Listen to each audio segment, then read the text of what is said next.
बिस्मिल्लाहिर्रहमानिर्रहीम, अस्सलाम वालेकुम। आप उसामा गाजी यूट्यूब चैनल देख रहे हैं। हर जगह पर हर तरफ सबसे बड़ी हेडलाइन कि मरीम नवाज़ साहिबा को क्या हो गया कि उन्होंने अपने वालिद के हवाले से भांडा ही फोड़ दिया उनकी बीमारी का और साबित कर दिया कि ये सब कुछ झूठ था, सब फ्रॉड था, उनकी बीमारी ये सब एक ड्रामा था, कोई ऐसा चक्कर ही नहीं है। इसका मतलब है कि ये एक दफ़ा फिर जिस तरह कतरी ख़त था और कैलिब्री फ़ॉन्ट था, वो सब एक और ड्रामा जो कुछ बाहर से, यानी इन्होंने बाहर के डॉक्टर्स को भी इस काम पे लगा दिया है। वहाँ से भी जिस तरह पहले ये कैलिब्री फ़ॉन्ट में टाइप करके ले आए डीड्स डॉक्यूमेंट्स, इसी तरह से इन्होंने अब मेडिकल रिपोर्ट्स भी जाली बनवाई हैं। क्योंकि मरीम नवाज साहिबा ने अदालत के बाहर खड़े होकर सारी दुनिया के सामने ये कहा, लाइव चला, इस पर पूरे पूरे प्रोग्राम्स हो रहे हैं कि ये क्या कह दिया मरीम नवाज साहिबा ने कि जी नवाज शरीफ साहब आज शाम आ सकते हैं, शाम को ही पाकिस्तान आ सकते हैं। यानी उन्हें किसी इलाज की, किसी ऑपरेशन की कोई जरूरत नहीं है, वो आज शाम वापस आ सकते हैं। इसका मतलब बिल्कुल ठीक ठाक है। लेकिन आगे उन्होंने जो बात कही है कि जमानत दी जाए उनकी जिंदगी की और इंसाफ की। अब इससे क्या मुराद है, इस पर हम बात करेंगे। ये जमानत तो क्या चाह रही हैं, इसके पीछे कहानी क्या है। लेकिन असल जो मैंने आपको बात बतानी है, जो कोई नहीं बता रहा, कि क्या मरियम आप समझते हैं इतनी बेवकूफ़ हैं, इतनी सीधी हैं कि वो इस तरह अपने वालिद के बारे में भांडा फोड़ देंगी सारा कुछ। लेकिन वो डेस्परेशन में उन्होंने ये कर दिया। क्यों?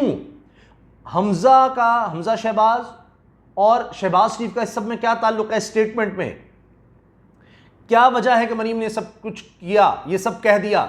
इसके बैकग्राउंड क्या है वो मैं आपको बताऊंगा, असल कहानी मैं आपको बताऊंगा।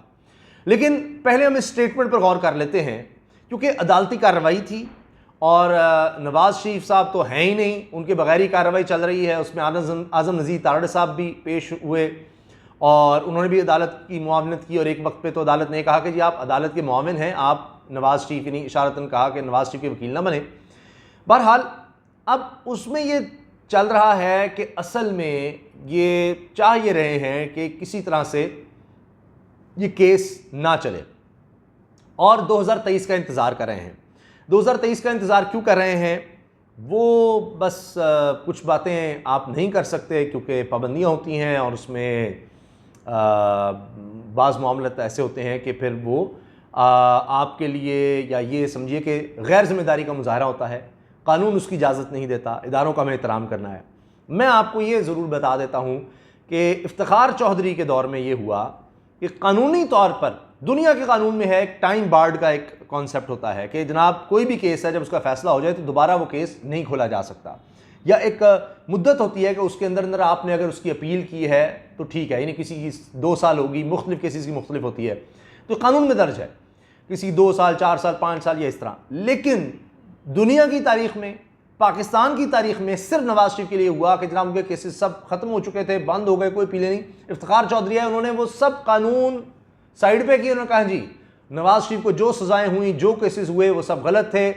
नवाज शरीफ के खिलाफ अपीलें भी सुनी, उनके हक में फैसले भी हो गए। तो ये उसी चीज़ का इंतज़ार कर रहे हैं दोबारा, इसलिए ये केसेस को चाह रहे हैं कि लंबे से लंबे होते जाए। अब आ जाइए मरीम साहिबा की बात पर।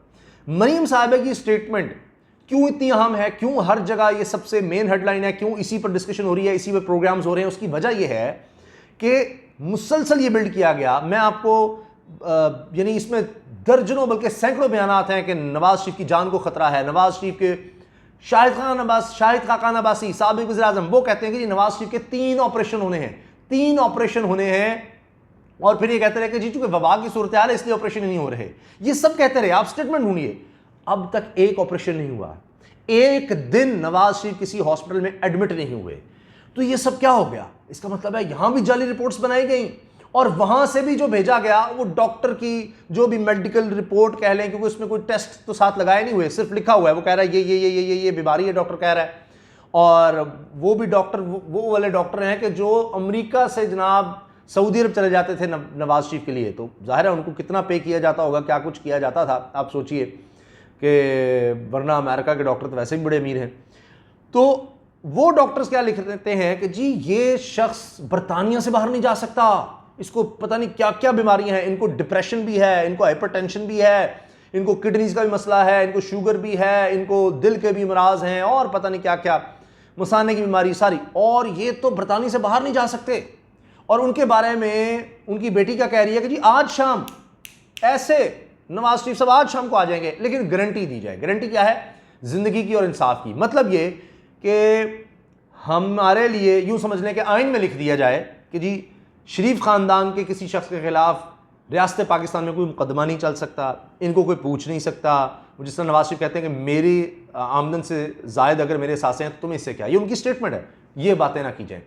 ज़मानत क्या, मतलब 22 करोड़ आवाम यहाँ रह रहे हैं, अल्लाह ताला के पास है ज़िंदगी और मौत, किससे ज़मानत कोई दे कि जी 22 करोड़ की ज़मानत जो फिर लिख कर दे सारी रियासत हर शख्स के लिए कि जी हाँ जी ज़मानत है, नवाज शरीफ की ज़िंदगी की ज़मानत। यानी वो बात कि अगर मरीम को कुछ हो गया तो हम पाकिस्तान तोड़ देंगे, मुर्दाबाद कर देंगे पाकिस्तान को, और इस तरह।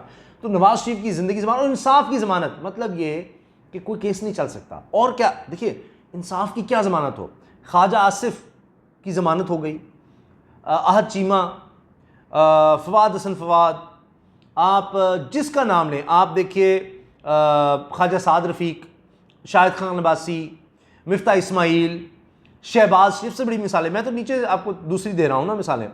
शहबाज शरीफ, हमज़ा शहबाज ज़मानत पर हैं, जलसे कर रहे हैं, मीटिंग्स कर रहे हैं, सब कुछ कर रहे हैं, तमाम सियासी काम कर रहे हैं। मरियम साहिबा खुद ज़मानत पर, हत्ता कि नैब में जब जाएं तो वहाँ पर पथराव हो जाता है, जलसे इन्होंने इतने किए, हर जगह जा रही कर रही हैं।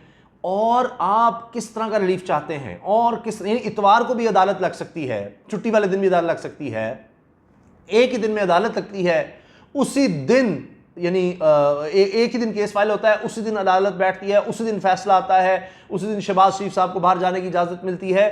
और इंसाफ किस तरह का हो सकता है, मुझे तो ये समझ नहीं आती। एक तरफ एतजाज़ हसन साहब जैसे लोग सीनियर कानूनदान सियासतदान कहते हैं जी ये तो लाडले हैं रियासत के और इनके लिए सब कुछ होता है, वो इस तरह की बात करते हैं। और मरियम फिर इंसाफ चाह रही हैं। तो मेरा ख्याल है वो ये गारंटी चाहती हैं कि जी लिख दिया जाए, आइन में एक दफ़ा लिख दिया जाए कि यही ख़ानदान है, यही हुकूमत कर सकता है, इनके खिलाफ कोई केस नहीं चल सकता। और किस तरह की ज़मानत कोई दे सकता है। और ज़िंदगी जहाँ तक बात है, पाकिस्तान की तारीख़ में मैं आपको ये यानी दावे से कह रहा हूँ, अर्ज़ कर रहा हूँ निहायत आजिज़ी से, कि जिस तरह की नवाज शरीफ को सहूलतें दी गई, कभी किसी कैदी को पाकिस्तान में ऐसी सहूलतें नहीं दी गई। राउंड द क्लॉक डॉक्टर्स थे, यानी 3 डॉक्टर्स की स्पेशल टीम थी, उनके साथ अलग स्टाफ था हर डॉक्टर के साथ, जो राउंड द क्लॉक यानी 24 घंटे वो एम्बुलेंस जनाब जेल के साथ खड़ी थी कि जी इनको कुछ होना जाए, नवाज शरीफ कुछ होना जाए। तो जिस तरह की नवाज शरीफ को सहूलियात दी गई पाकिस्तान की तारीख में नहीं हुआ। हेलीकॉप्टर तक इनके लिए रेडी किया गया, वो आप प्लेटलेट्स का देख लें, वो क्या कुछ होता रहा। तो जनाब ये सारा किस्सा है। अब आखिर में आ जाते हैं नवाज शरीफ साहब के बारे में ये क्यों कह दिया मरियम ने। क्या वो इतनी सीधी हैं कि उन्होंने उनका सारा बयानिया कि बीमार हैं, उनकी ज़िंदगी को खतरा है, ये हो जाएगा वो हो जाएगा, सारा बुड़ दिया कि कोई वो तो आज शाम आ सकते हैं, मसला कोई नहीं। यानी अगर एक शख्स बीमार है, उसके ऑपरेशन होने में कैसे आ जाएगा आज शाम बरतानी छोड़ के, जिसकी मकसद के लिए वो गए थे, इतना अरसा वहां पर उन्होंने गुजार दिया, तो वो तो सब खत्म। एक और झूठ उन्होंने बोल दिया, पकड़े गए। वो कहते हैं झूठ के पाँव नहीं होते। लेकिन किस्सा असल ये है कि मरियम साहिबा और उनके वालिद को ये नजर आ रहा है कि हम तो फारिग हो गए, सियासत से फारिग हो गए। शहबाज शरीफ APC कर रहा है, हमज़ा शहबाज पंजाब में अपोजिशन लीडर है, पीपल्स पार्टी कहती है कि हम इसको वज़ीर आला बनाने को तैयार हैं। मीटिंग्स अगर की जा रही हैं, यानी परवेज़ इलाही अगर मिलते हैं, कोई भी जमात अगर मिलती है तो शहबाज शरीफ से मिल रही है। बिलावल अगर मिलना चाहते हैं वो शहबाज शरीफ से मिल रहे हैं। शहबाज शरीफ कौमी असम्बली में अपोजिशन लीडर हैं।